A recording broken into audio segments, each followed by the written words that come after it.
L'invité de France Inter jusqu'à 9 heures est politologue, ancien conseiller de Nicolas Sarkozy. Il publie chez Perrin La grande histoire des guerres de Vendée avec une préface de Philippe de Villiers. Patrick Buisson, bonjour. Bonjour. Pourquoi donc revenir aujourd'hui, Patrick Buisson, sur ce moment de la Révolution française, la guerre civile entre républicains et royalistes de 1793 à 1796, les Chouans, la Vendée militaire, alors que vous le dites vous-même, l'histoire a déjà donné toute sa place à l'événement.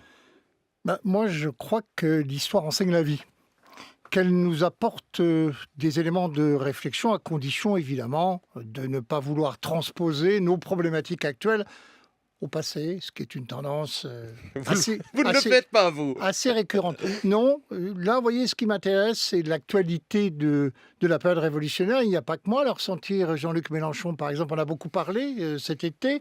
Pour la première fois, la question de la légitimité est revenue dans le débat public. Depuis 1958, on n'en parlait pas. Nous étonnons, surprenons, analysons dans tous les sens la fracturation de la société française. Elle existe à partir de 92-93. 1700. Oui, 1700. Nous sommes devant un pouvoir qui n'arrive pas à imposer sa légitimité, une société totalement fracturée. La révolution est portée par la bourgeoisie bénéficiaire de la vente des biens nationaux. Elle se trouve face à une paysannerie qu'elle considère comme obscurantiste, ensauvagée, on va dire la France périphérique. Voilà. Eh bien, qu'est-ce qu'elle fait? Faute de pouvoir imposer sa légitimité, elle va recourir à un projet d'extermination. Le premier génocide idéologique de l'histoire a lieu à ce moment-là, et nous sommes dans un contexte où le vivre ensemble n'est plus possible. La révolution est portée, cette première révolution, elle est portée par la bourgeoisie, il ne faut jamais l'oublier. Regardez, dans la nuit du 9 au 10 août 1792, la commune insurrectionnelle de Paris est mise en place. On pourrait se dire, la commune insurrectionnelle de Paris, c'est le peuple de Paris. 288 commissaires, 2 ouvriers. Vous voyez, il y a des analogies. Nous devons nous garder de les transposer parce que les mentalités ne sont pas les mêmes. Mais ce problème de l'atomisation de la société française, sa fracturation. Furet dit que la Révolution fut un schisme religieux. La Révolution fut une explosion religieuse. Un religieux non chrétien, anti-chrétien, mais la volonté de substituer un sacré nouveau au catholicisme, à la foi traditionnelle, qui était la religion des Français jusqu'en 89. En lisant ce livre d'histoire, je me disais à chaque page, Patrick Buisson, il écrit sur la France d'aujourd'hui. Quand on vous entend, c'est tout à fait clair. Pourquoi parlez-vous du terrorisme d'État pour revenir donc sur ce qui s'est passé en Vendée? Vous connaissez le sens des mots, vous savez qu'il résonne aujourd'hui différemment.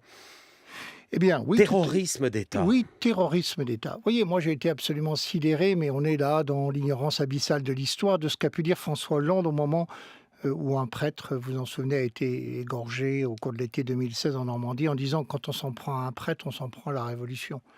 Mais c'est la Révolution qui a voté la constitution civile du clergé, la Révolution qui a ordonné la déportation des prêtres, qui les a massacrés, guillotinés. Donc, en matière de terrorisme d'État, la terreur, cet épisode terrible qui va faire plus de morts en l'espace de 10 mois que l'ensemble des jacqueries et des révoltes sociales sous l'Ancien Régime.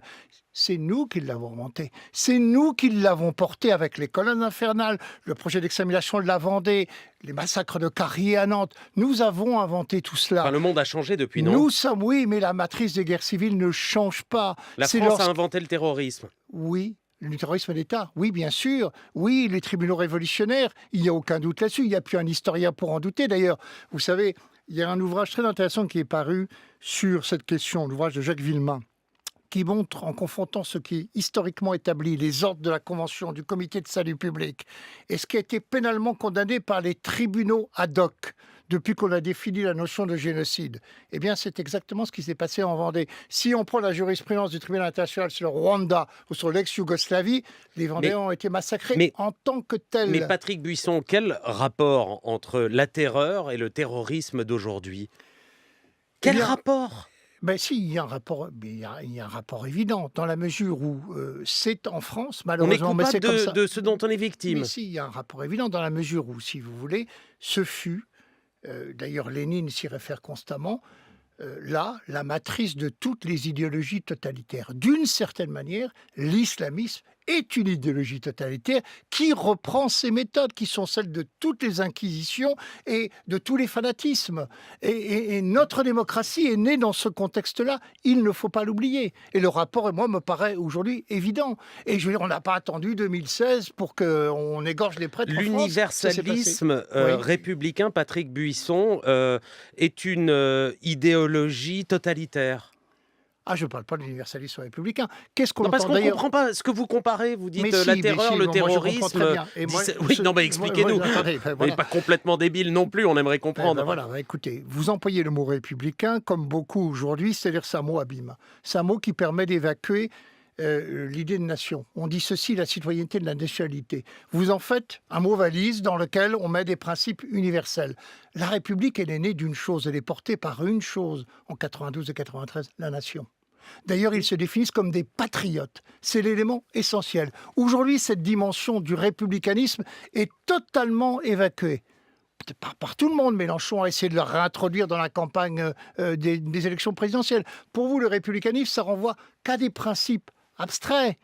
Pour les révolutionnaires de 92, c'était la nation. Les deux étaient indissociables.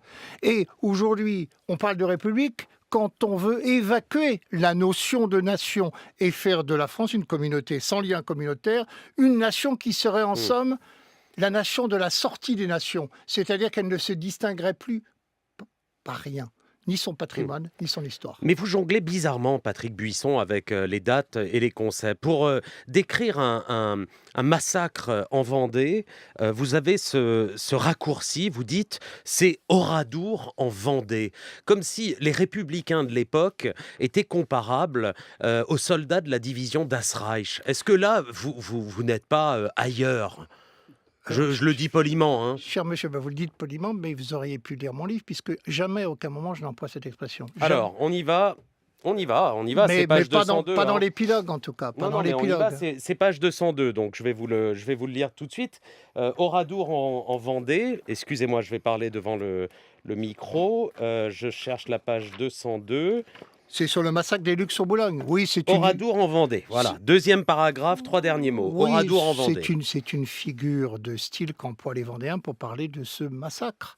Les colonnes infernales... C'est totalement délirant. Mais pas du tout. Les colonnes infernales n'avaient rien à envier à la division d'Asreich. Elles utilisent les mêmes procédés, la même rhétorique. Les Vendéens sont combattus et massacrés. C'est le discours de Barrère à la Convention. Écraser la Vendée, comme quoi? Comme étant une race, une engeance qu'il faut éradiquer.